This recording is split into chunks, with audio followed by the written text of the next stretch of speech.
Ahmadullo aka, Dubayda yashash uchun oyga necha pul oylik kerak? Oddiy hayot tarzi. Dubayda oddiy yashashlik uchun $1,500 oylik yetadi. Bir $1000 oshinasiz, lekin oddiyroq bo'ladi hayotingiz.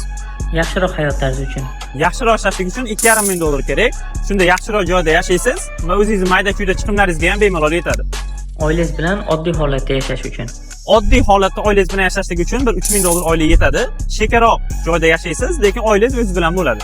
Oilangiz bilan yaxshi hayot tarzi uchun. Oilangiz bilan yaxshi yashashlik uchun $4000 oylik kerak. Shunda bemalolroq, yaxshiroq joyda yashaysiz va oilangizni ko'chaga aylantirgani ham olib chiqib tursangiz bo'ladi bemalol. Hashamatli hayot tarzi uchun. Bitta odam yaxshi yashashligi uchun bu yerda bir $5000 oylik kerak. Shunda xohlagan joydan uy arendaga olib yashasa bo'ladi, oddiyroq, yaxshiroq mashina haydab yursa bo'ladi. Va xuddi shu hayot tarzini oila bilan yashamoqchi bo'ladigan bo'lsangiz $8000-1000 kerak. Chunki bolalaringiz bor, bolalaringiz bog'chasi, maktabi, shunaqa rasxodlar bilan ko'proq ketib qoladi. Kinolardagidek yashash uchun-chi? Kinolardagidek yashashingiz uchun sizga hech qanaqa oylik yetmaydi. U uchun o'zingizni shaxsiy biznesingiz bo'lishi kerak. Shundagina o'zingiz xohlagan hayot tarzini o'zingizga qura olasiz.